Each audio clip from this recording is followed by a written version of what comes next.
Howdy, it's Jim Morado, and we're in Harrodsburg, Kentucky, not too far from my hometown. And this is actually June 15th, 2024. We're driving out to the old Fort Harrod State Park, I guess if you want to be technical. But yeah, this is the 250th anniversary of the city, and we've actually got some friends out here, and we just stopped by real quick to see them, and we went to the fort. Then we drove around a little bit, and this is actually towards the afternoon, but it gives you an idea of what was going on. They had reenactors camped all over the grounds. It was pretty cool. And there's a nice mural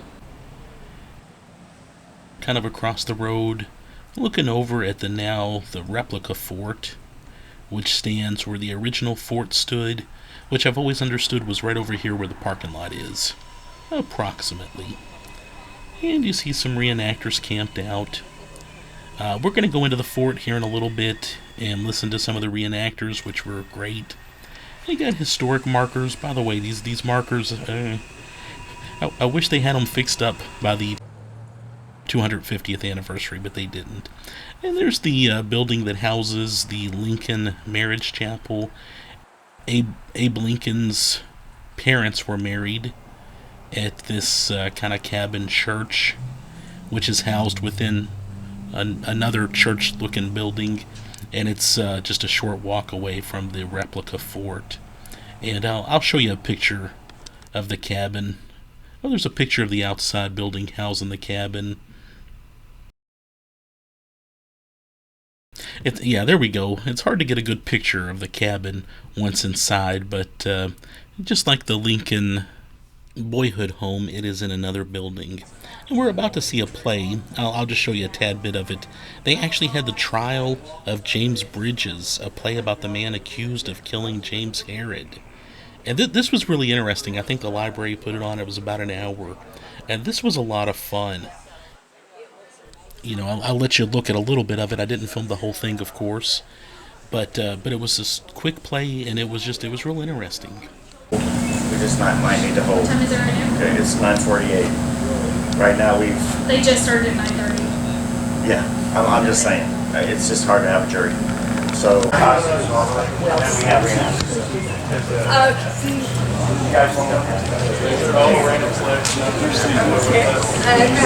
James Harrod. That's what I was told by our playwright and historian David Kirkpatrick. Okay? So, today we're going to actually put James Bridges on trial according to the testimonies of the people that were involved around James Bridges, Anne Harrod, James Harrod, and everything that happened. Again, Make an opening statement. Yes, Your Honor. People of the jury, allow me to tell you a story. In 1774, a young surveyor by the name of James... Old Swift silver mine refers to an old fable about a silver mine up in those mountains somewhere, discovered by a man named Jonathan Swift, long before the American Revolution. Despite many people looking for the mine after he left during the Revolution, it was never found. Court will now come to order. We're here from a representative of our jury. Your Honor, we the jury find the defendant not guilty.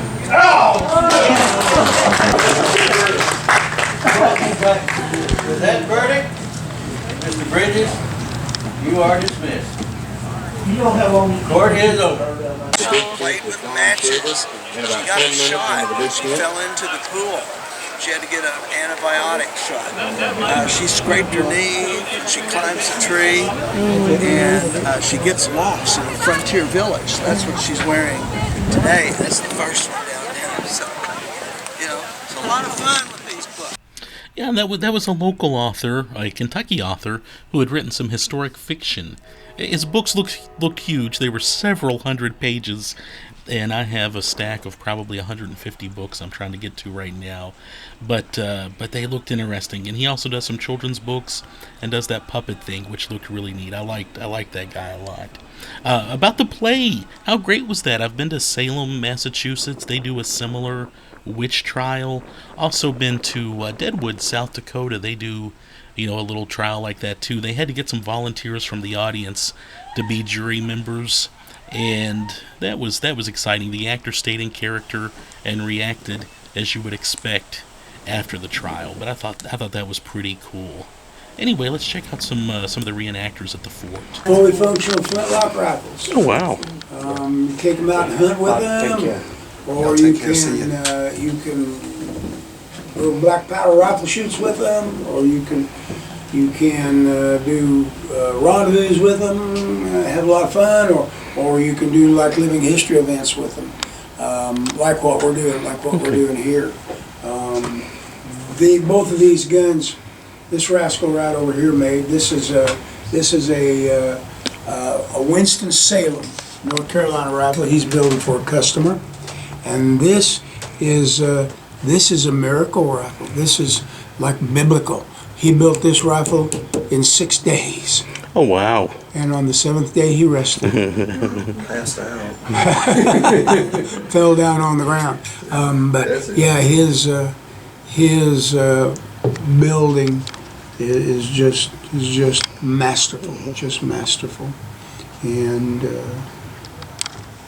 so he's doing some work for me actually on a rifle that I built, and he's carving it for me because he's the best there is, and I am junk. So he's helping me out infinitely here. He built that musket right there too. That is a first model Brown Bess. The very earliest of the first model Brown Besses. That's 1717. Mike built that and did quite a bit of research on those early, very, very early first models, and came up with that rascal right there. Dandy gun, 76 caliber, Mike? 77. 77 caliber. Yeah. They always say 75, but back in those days it was a crapshoot. You never know. It could be 74 or it could be 78, but it's in the neighborhood. And it is like approximately a 10-gauge shotgun. So it throws a pretty impressive ball, which they used in war. You could get shot with that thing at 50 yards, and it would carry through 3 guys because they're nasty guns. But that's what it was made for. It was made to kill people, and that was what that gun was made for. But the great thing about it is you can't tear them up with a sledgehammer. They're practically indestructible, and they work. I had a buddy, 30 years ago, maybe 40 years ago, who bought one of the Italian Brown Besses, and as luck would have it, it had been cut down to like about a 20-inch barrel.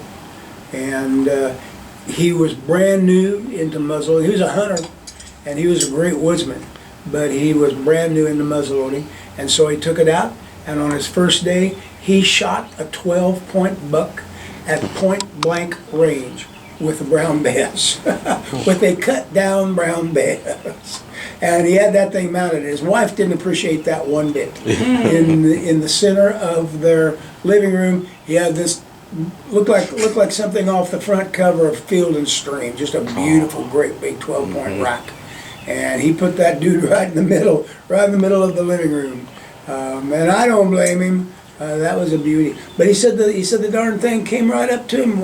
He was in a tree stand, and he said the thing just came right up to that tree. Wanted to know what the heck was going on, and so he blasted it. It was a cut down Brown Bess, all right, but it was like from me to you. So that'd be pretty easily done. But he is a really good hunter.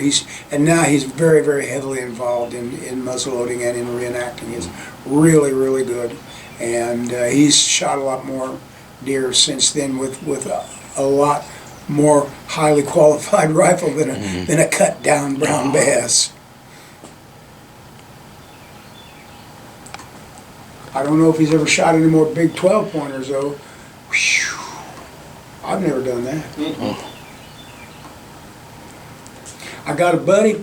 Well, when I did have I had a 68 acre farm about 8 miles south of town, and didn't farm it, didn't do anything. I was going to raise and break and train horses. I did that up in Indiana, but I got there when I was like 69 years old. Or no, I got there when I was 60 years old, and I just didn't feel like raising, breaking, training horses anymore. So I never did it. So I just let everything go fallow. It had been used for raising cattle, and I just let everything go back to seed, and so all of the land around me was all woods, it was all wilderness, but it was all privately owned, and the people were all very, very, very particular about who went on their property, and they'd enforce that, and you didn't want to be on the bad end of one of my neighbors enforcing that. So it was pretty much abandoned. I own the valley down below, and man, the deer we would get. I was happy, with the fork horn. I was happy with the 6-pointer, shot a 6-pointer, and that just thrilled me to death. I had this one buddy though, and he owned 115 acres immediately west of me. My land and his land, ran together, and we had an arrangement that I never took advantage of, and he took advantage of all the time. We agreed that he could come onto my property and hunt anytime he wanted, and I could come onto his property and hunt anytime I wanted. I don't think I ever hunted on his property, and every time I turned around, he was hunting my property because I had the valley, and that's where all the deer went. It's where all the turkey went, and like I said, my rifle range was my backyard. I had about an 18-20 acre field right in back of my property, and I kept that down. Everything else I just let it go, whatever it wanted to do, for 20 years. That I kept clean, and I had straight across, and I had some ridges. I was telling Mike, you don't see big ridges in Mercer County, and buddy, I had them. I had ridges that just shot straight up. So that was my backdrop on my short range, which was about a husky 40 yards, somewhere between 40 and 50 yards. But I had a long range that had another big ridge that curved around. I always have the best conversations with people in that first cabin when I'm coming through Fort Harrod. I love talking to those guys. I love hearing old stories or stories about hunting here in Kentucky, and I would give a lot of money if I could hear my dad tell some of his hunting stories again. And I'm glad that fella shared with us some of his stories about hunting here in Kentucky, and he got pretty specific, and I really appreciated that. You got to see the one man working on the rifles, and that's pretty special. My late father-in-law used to restore old rifles like that, and it's just always neat when you see people practicing that sort of craft. I just saw the spring there. About to see another one of the reenactors.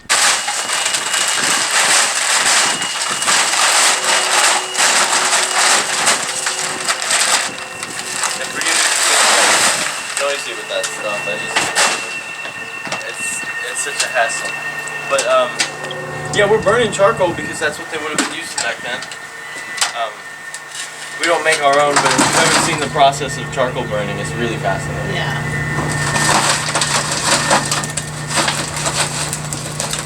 As soon as we can get this stuff to catch, we'll be in business.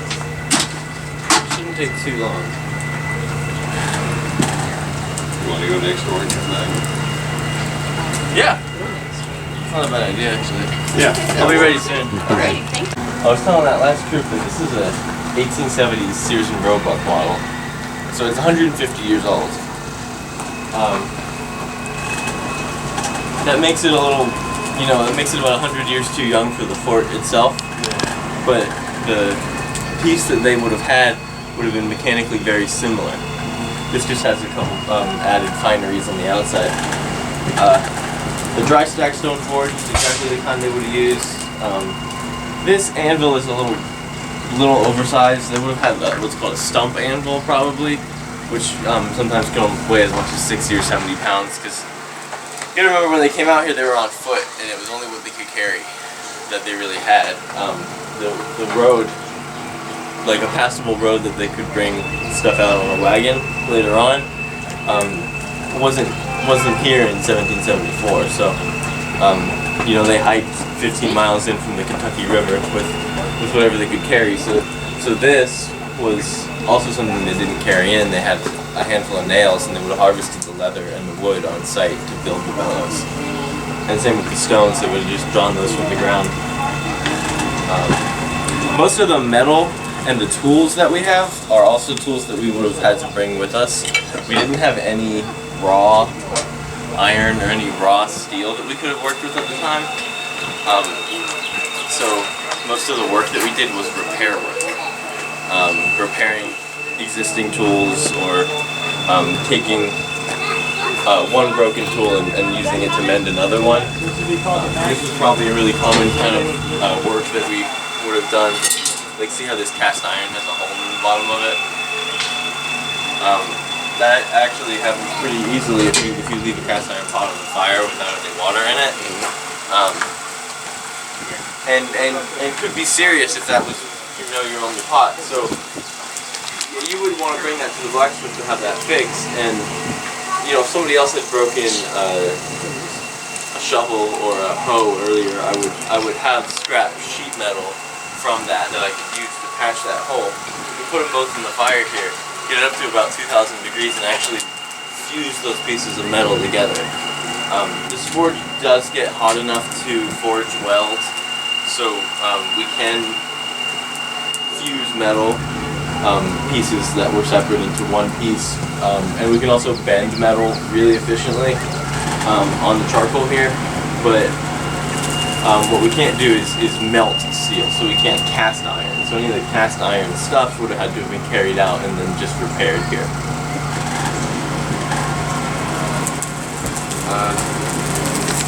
And for those of you who just walked up, I'm still in the process of getting this fire up to heat, but I will be starting some demonstrations in a few as soon as this is going. Yeah, that was great, and that young man was also in the play that I mentioned and referenced earlier. So he was all over the fort on this particular day. More demonstrators. This lady was great. I didn't pick up her audio very well though, so we'll bypass her. But yeah, everybody here was great. I was glad to see so many reenactors.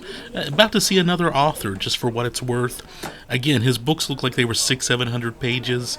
They looked interesting, but yeah, I've kind of disqualified myself from buying new books at the moment. Well, fellas, I'm here today to tell them my two novels. If you want to hear a sales pitch, I'll be glad to give it to you. If you're not interested, I'll shut up and leave you alone. The choice is yours.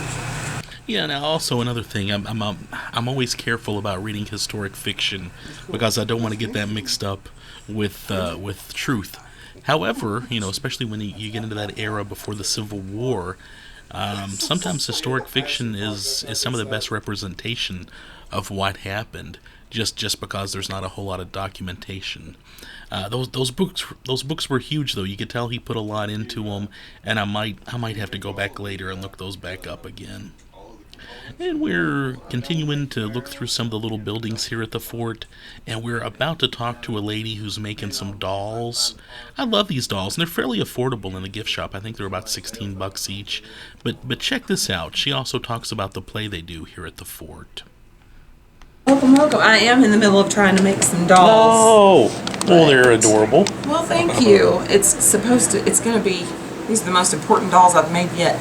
I usually make them with just the scrap material, and we sell them in the gift shop. The kids like the video game stuff on some of them, but these are going to be James and Ann Harrod. Oh. So they're going to be more period appropriate, and I'm paying a little more attention to the details. Oh, nice. So that we have them probably for the play. James Harrod Battle for Kentucky, which starts the first weekend of July and runs every weekend through. We saw it several years ago. I think they quit doing it there for a little bit. They quit doing the Daniel Boone one. So for a long time we had a Daniel Boone one, and there was one other one, and then they stopped doing plays for years. And then, was it 2015, 2014 maybe? My mom, the guy that runs the Fort David, our boss here, and there was a woman named Tegan City that did a lot of directing for plays. They sat down and wrote a historically accurate James Harrod play. Oh, okay. And that's the James Harrod Battle for Kentucky. And when did that one start? Oh gosh, we're still doing rehearsals right now. So, it'll actually start next month. And that'll be the first time they're showing that version of... No, it's been going on for a few years Okay, now, okay. But only a handful, not 7. Okay. Mm-hmm. Okay. My brother was in the Daniel Boone one. Oh. When I was little, he was one of the natives that came down off of Mount Styro and scuffled with somebody, and then he died. You know. So they rebuilt Mount Styro because I don't think they'd touched it since the 70s. So they rebuilt the whole thing back there. The set looks amazing. We're really excited about the play this year. Well, nice. We'll have to check that out for sure. Oh, everything. 250 years, this place is just blowing up, for not only this weekend, but for the next few weeks. I thought there would be a bigger crowd here today as we drove in. The raid's at 3 o'clock, and that's when everybody's probably going to show up. So we probably timed it out getting here early. Yeah, I don't know if I can't give you my copy. I don't know if we have copies everywhere, but the raid is at 3. Daniel Boone's going to be talking. There'll be a Simon Kenton. Where is it? There's a native down there right now. His name's Ron. He's like 7 foot tall almost. He's got a great big thing of artifacts that he goes over. Like, it's a full day. And like I was telling other people, like with Main Street, there's concerts and food and stuff. And they had a whole bunch of stuff for kids on Childs, like inflatables and stuff. And I think Broadway's lit up with something today, or will be after lunch. So there's a whole lot going on. I'll be at the beer tent from 1 to 5 p.m. today. Oh, there you go. Hopefully they'll be like, you can change out of here. Yes. It's so hot. Oh, I bet. But it's a wonderful weekend to be here. Yeah. Super excited to see what happens at the raid. Yes. Because the natives were like, we think it's our year. We think it's our year. We're going to get you this year. It's like, all right. See what happens. You know, some of those Civil War reenactments, even though it's not historically accurate, they kind of trade off. Play, have a little play. And one year they breached the fort, which to my understanding here at Fort Harrod didn't happen. They never made it in. But one year they breached the fort, and I don't think they fully told all of the actors in here it was going to happen because the lines were, what do we do now?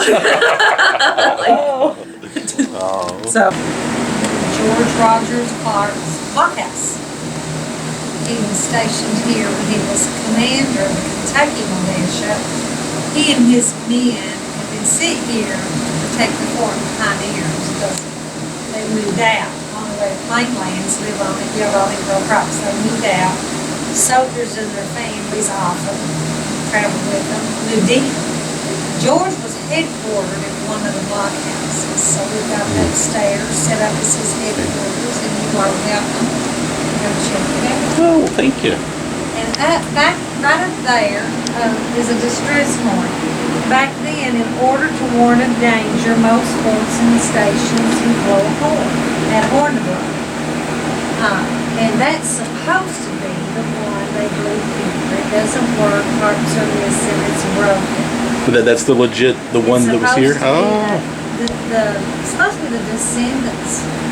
This is what I've been told. The hornblower donated back years and years and years ago. So regardless of if that's the original or not, and it could very well be because that's what they look like on the frontier. I've seen some pretty ornate ones, but and some that work, but and make a low deep sound. Of course, no noise and air pollution. That sound travels. So wherever you were inside the fort, outside the fort, you get that horn going. You need to get to the same place. But That's what, that were plain and simple on the front teeth. Yeah. You know, they weren't the ornate frequent teeth. So what did the job?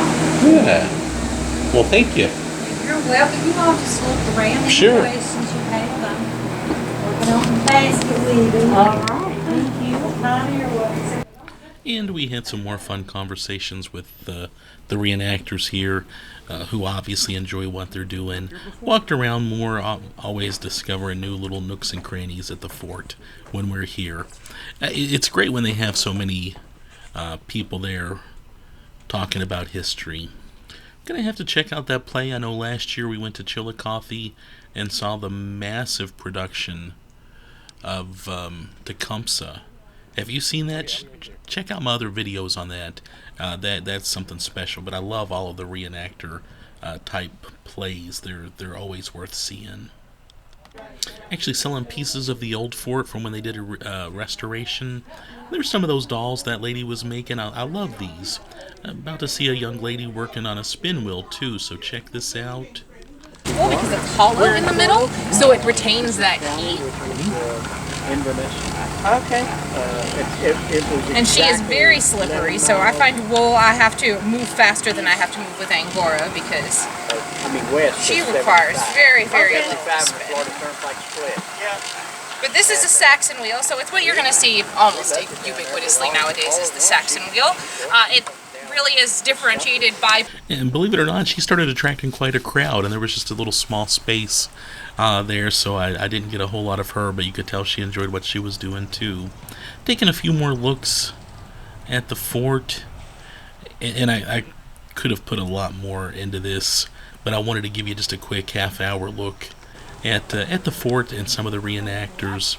This guy was really interesting too. He was talking to those guys. I didn't really film him much though, but there were just a lot of interesting people set up here, and yeah, they were having a good time. What do you think? Have you been to Old Fort Harrod? Let me know what you think. Oh, and they have the old Osage orange tree. That thing is very famous, very popular. Kids are always climbing on it. It's not a very hands-off kind of thing. It's nice that they have it so open. And yeah, just another legendary piece of the fort. But yeah, let me know what you think. If you've been to Old Fort Harrod, if you were here, let me know what you enjoy about it.